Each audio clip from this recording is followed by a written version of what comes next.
शीतला अष्टमी बसौड़ा व्रत की कथा कहेंगे, आप लोग भी सुनिएगा। जय माता दी। एक बार शीतला माता ने सोचा कि चलो आज देखूं कि धरती पर मेरी कौन पूजा करता है, कौन मुझे मानता है। यही सोचकर शीतला माता धरती पर राजस्थान के डुंगरी गांव में आई और देखा कि इस गांव में मेरा मंदिर नहीं है और ना ही मेरी पूजा होती है। माता शीतला गांव की गलियों में घूम रही थी। तभी एक मकान के ऊपर से किसी ने चावल का उबला पानी माड़ नीचे फेंका।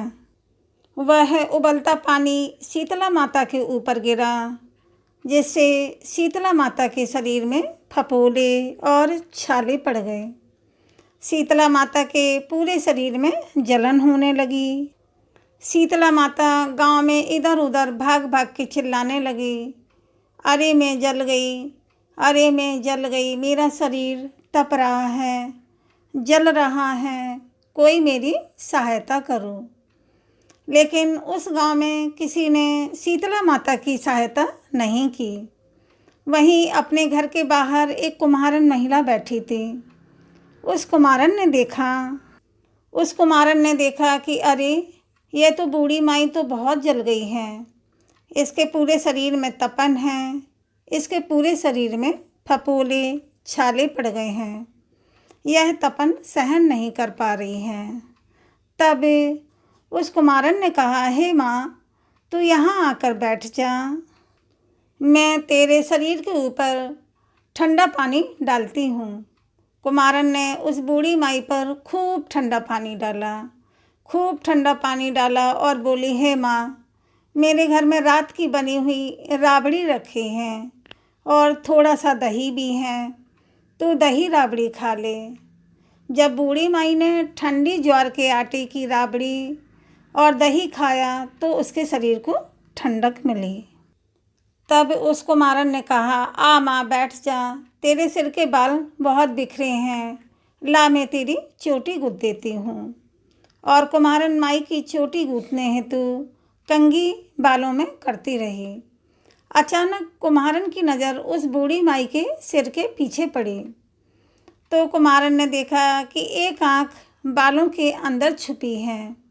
यह देखकर वह कुम्हारन डर के मारे घबराकर भागने लगी।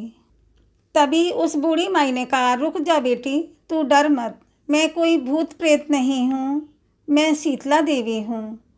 मैं तो इस धरती पर देखने आई थी कि मुझे कौन मानता है, कौन मेरी पूजा करता है। इतना कहकर माता चार भुजा वाले हीरे जवाहरात के आभूषण पहने, सिर पर स्वर्ण मुकुट धारण किए अपनी असली रूप में प्रकट हो गई। माता के दर्शन करके कुमार सोचने लगी कि अब मैं गरीब इन माता को कहाँ बैठाऊँ। तब माता बोली, हे बेटी, तुम किस सोच में पड़ गई। तब उस कुमारन ने हाथ जोड़कर आंखों में आंसू बहते हुए कहा, हे माँ, मेरे घर में तो चारों तरफ दरिद्रता बिखरी हुई है, मैं आपको कहाँ बिठाऊँ। मेरे घर में ना तो चौकी है और ना ही बैठने का आसन ही। तब शीतला माता प्रसन्न होकर उस कुमारन के घर पर खड़े हुए गधे पर बैठकर एक हाथ में झाड़ू और दूसरे हाथ में डलिया लेकर उस कुमारन के घर की दरिद्रता को झाड़कर डलिया में भरकर फेंक दिया और उस कुमारन से कहा, हे बेटी, मैं तेरी सच्ची भक्ति से प्रसन्न हूँ, अब तुझे जो भी चाहिए मुझसे वरदान मांग लो।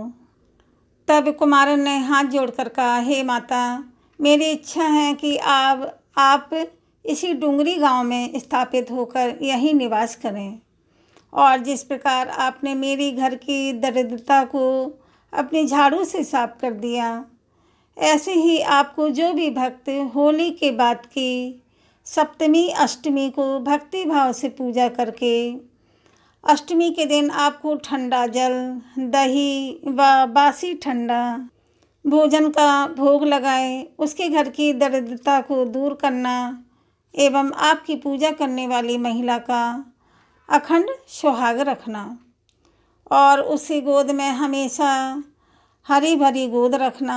साथ ही जो पुरुष शीतला अष्टमी को नाई के यहाँ बाल ना कटवाए, धोबी को कपड़े धुलने ना दे और पुरुष भी आप पर ठंडा जल चढ़ाकर, नारियल फूल चढ़ाकर परिवार सहित ठंडा बासी भोजन करें, उसके काम धंधे व्यापार में कभी दरिद्रता ना आए। तब माता शीतला बोली, तथास्तु, हे बेटी, जो तूने वरदान मांगे हैं मैं सब तुझे देती हूँ। हे बेटी, तुझे आशीर्वाद देती हूँ कि मेरी पूजा का मुख्य अधिकार इस धरती पर सिर्फ कुमार जाति का ही होगा। तभी उसी दिन से डुंगरी गांव में शीतला माता स्थापित हो गई और उस गांव का नाम हो गया सील की डुंगरी। सील की डुंगरी भारत का एकमात्र मुख्य मंदिर है। शीतला सप्तमी अष्टमी के दिन यहाँ बहुत विशाल मेला लगता है। बोलो शीतला माता की जय। शीतला अष्टमी व्रत की दूसरी कथा। एक गांव में एक ब्राह्मण परिवार रहता था, जिसमें एक बुजुर्ग दंपति, उनके 2 बेटे और 2 बहुएं थीं। दोनों बहुओं के अपने अपने 2 बेटे थे। उनका पूरा परिवार प्रेम और एकता के साथ रहता था। एक दिन शीतला अष्टमी का पर्व आया, जिस पर बहुओं की सास ने उन्हें पूरे विधि विधान से माता शीतला के नाम का उपवास रखने को कहा। सास ने बहुओं को समझाया कि व्रत के विधान के अनुसार शीतला अष्टमी पर ताज़ा खाना नहीं बनाया जाता है। इस दिन एक दिन पुराना यानी बासा भोजन का भोग लगाया जाता है। बासी भोजन किया जाता है और बासी भोजन का ही भोग लगाते हैं। ऐसे में वे भी केवल बासी भोजन ही खाएं। सास की बात सुनकर बहुओं ने सोचा कि उनके बेटे छोटे हैं, ऐसे में बासी खाना खाने से उनके बच्चों की तबीयत बिगड़ सकती है। इस सोच के साथ दोनों बहुओं ने सास से छिपकर अपने बच्चों के लिए ताज़ा खाना पकाया और उन्हें खिला दिया। इसके बाद वे शीतला माता का पूजन करने मंदिर चली गई। पूजा के बाद जब दोनों बहुएं घर लौटी तो उन्होंने देखा कि दोनों बच्चे मृत अवस्था में थे। यह दृश्य देखकर दोनों बहुएं शोक में पड़ गईं और ज़ोर ज़ोर से रोने लगीं। इस पर उनकी सास ने क्रोध जताते हुए कहा कि मेरे समझाने के बाद भी तुमने शीतला माता के व्रत का पालन ठीक से नहीं किया और ताज़ा खाना अपने बच्चों को खिलाया। इस कारण ही शीतला माता नाराज़ हो गई। अब तुम दोनों को यह सज़ा मिली है कि जब तक तुम अपने बच्चों को जीवित न कर लो, घर वापस मत आना। यह सुनकर दोनों बहुएं अपने बच्चों को लेकर घर से बाहर निकल पड़ी। वे दोनों गांव-गांव भटक रही थीं। तभी उन्हें एक खेजड़ी के पेड़ के नीचे 2 बहनें मिलीं। दोनों बहनें बहुत गंदगी और जूं से परेशान थीं। उनका दुख दोनों बहुओं से देखा नहीं गया और उन्होंने अपने दुख को भूलकर उन दोनों बहनों की मदद करने का निर्णय लिया। बहुएं उन बहनों के सिर से जुएं निकालने लगीं। थोड़ी देर बाद उन्होंने बहनों के सिर से सारी जूं साफ कर दी।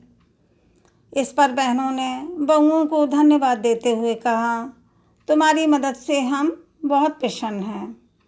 हम तुम्हें आशीर्वाद देते हैं कि तुम दोनों जल्द ही पुत्रवती होगी। यह सुनकर दोनों बहुएं अपना दुख याद करके रोने लगी। तभी अचानक शीतला माता स्वयं प्रकट हुई और उन्होंने अपनी दिव्य आवाज़ में कहा, तुम दोनों ने इन बहनों की मदद की है और इन्होंने तुम्हें सच्चे मन से आशीर्वाद दिया है। ऐसे में मैं अपना क्रोध भुलाकर तुम्हारे बच्चों को पुनः जीवित कर रही हूँ। शीतला माता के साक्षात दर्शन और उनके आशीर्वाद से दोनों बहुएं अत्यंत खुश हो गईं। वे धन्यवाद देती हुई अपने जीवित बच्चों के साथ घर वापस लौटी। घर पहुंचने पर उन्होंने शीतला माता की पूजा और व्रत विधि पूर्वक शुरू किया और यह संकल्प लिया कि वे आगे से कभी भी व्रत के विधान में कोई भी चूक नहीं करेंगी। इस प्रकार शीतला माता की कृपा से दोनों बहुओं के जीवन में खुशहाली और समृद्धि आ गई। उन्होंने अपनी गलती से सीखा और हमेशा शीतला माता की पूजा और व्रत करते हुए अपना जीवन बिताया। इस घटना के बाद गांव में भी शीतला अष्टमी का महत्व और श्रद्धा दोनों ही बढ़ गई और लोग इस दिन माता शीतला के भोग और व्रत को पूरी श्रद्धा से करने लगे। बोलो शीतला माता की जय। आप लोग वीडियो में लाइक करें और शेयर करें और चैनल को सब्सक्राइब करें और कमेंट में जय शीतला माता की लिखें। राधे राधे दोस्तों, जय माता दी।